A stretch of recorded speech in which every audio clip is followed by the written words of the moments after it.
Manifesting. I feel like that's a trigger word and the word that I really love. We are manifesting, but what is that? It's co creating. It's taking an idea or an inspiration that you received from the divine and making it a physical reality. And one of the ways that we can co create with great ease is by paying attention to the cycles of the moon. Those lunar rhythms have an incredible way of supporting you and cheering you on and helping you not to beat yourself up, especially that inner mean girl, that inner voice, that critic that can sometimes say, well, if you can't do it now, when will you ever do it? And sometimes those are the voices of well meaning adults in our life. I'll never forget an incredible English teacher I had in high school.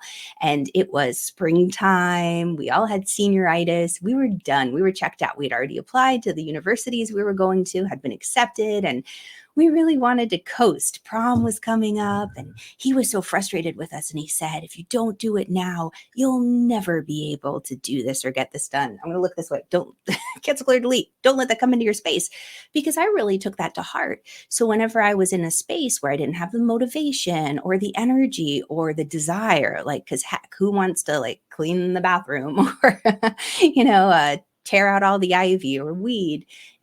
Some days we might. And that is where it helps to learn about the rhythm of the moon. So, for example, as the moon has been in Leo, been working up that mane of hair, it's like frizzy out of control. I'll blame it on the moon in Leo. But now I know I can learn more and I can say, okay, if I don't have the energy for it today, it's going to come around. That's where moon mapping can really help, where you're just mapping the pathway of what's going on with the moon. And we'll get into that. That's why I created my Inside of the Moon journal, which, if you haven't seen, by the way, or you don't have a copy of, why not? I'll make sure this is in the link around here for you to check it out and get one for yourself. But there you can collect the data, because what I want to get into is, once you have the data, once you know how you react to the moon, you can use this energy recipe that I'm going to share with you, the one I share with my clients and my moon students, my moon club group, is a manifesting recipe to manifest with the moon or to co-create. Because the way that I see this happening is, we don't sit in a room and just go humana, humana, humana and imagine things raining down on us from out of the sky and falling into our lap. It would be great if that worked, but usually it doesn't work that way. If we want the pizza, we got to check the app on our phone or dial the number. And we've got to be willing, even if it's a gift, like, hey, you want a free pizza? We have to be willing to receive it, open up the front door and take it in. Or, they leave it at the front door and then you take it in. There's an action that's required along with the focus, the visualization, the feeling on all levels. Action is required on our part. All right, so let's talk about this co-creating with the moon. This energy recipe, I call it OR. I love using little acronyms because it helps us remember when we go into a time of stress. And the OR, what it represents is the O is observe. So as you pop on with me live, give me a quick hello, let me know where you're watching from, and let me know if you observe the phases of the moon.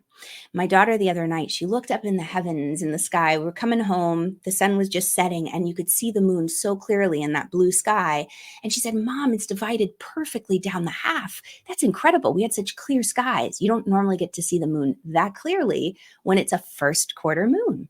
And I said, honey, that's first quarter. And how cool. Like, we had that chance to just observe what the phase of the moon is. So in the very beginning, that's where I have everyone start. Is it a new moon, full moon, or somewhere in between? Why? Because you'll start to notice, like, especially when you collect the data and you moon map. That's why I made the journal. I have all these little interior sections where you can write down, where's the moon? What's my mood? What am I feeling during this first quarter moon? What does a first quarter moon mean? It means it's time to make decisions. What does a waxing moon mean? Before you even get into the meanings, just notice how you feel. Because what I find from most moon sensitives is that they note it, like, they're sensitive to the moon. They may not know yet why or what's going on, but when they start to track, they're like, oh, yeah, on new moons, I tend to be more tired. And on full moons, I tend to have more energy. Is it always like that? No. But just overarching, when we begin, many people notice that that's the general experience. Then we can get fine tuned into the layers and figure out why it's sometimes that way and sometimes not. But for the most part, new moon, we tend to be more introspective, a little bit more tired, less energy. Full moon, I mean, full moons have a reputation for a reason. Howling at the moon, kids go crazy, the teachers know. Anybody who's in the police force or hospitals, things tend to be a lot busier. Both my children were born on full moons. Again, not that a child has to be born on a full moon, but I'm very sensitive to the moon, so I knew that it was going to happen. So just observe what is going on with with the lunar phase. What is happening? Full, new, somewhere in between. And how do you feel? The second part is align.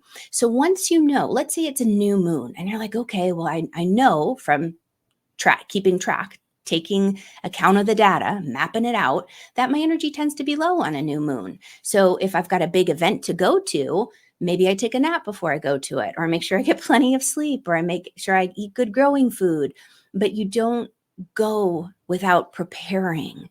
You have that moment to prepare yourself for success. You can align to what you've observed about yourself and about the phase of the moon. And as you align, then you start to take action. So it's kind of almost align and act, that part of the or. And even backing up, the reason that I titled this or, and let me know too if you consider yourself a moon sensitive. Drop me a little moon emoji. I'm curious because some people aren't very sensitive to the moon.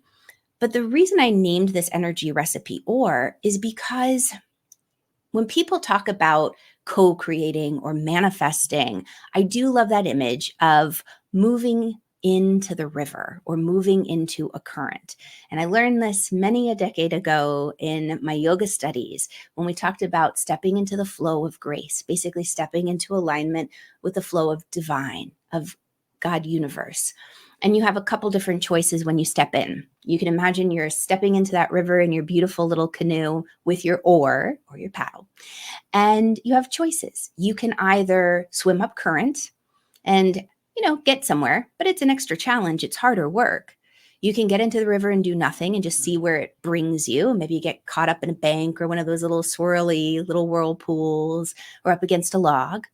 Or you can use your oar and actually go with the current, avoiding obstacles as they come up and helping to align yourself with the energy, the flow of that water, of that current of grace. And that's the co-creating. So that's why I named this or. So another easy way to remember it. Yay, a moon sensitive for sure with me.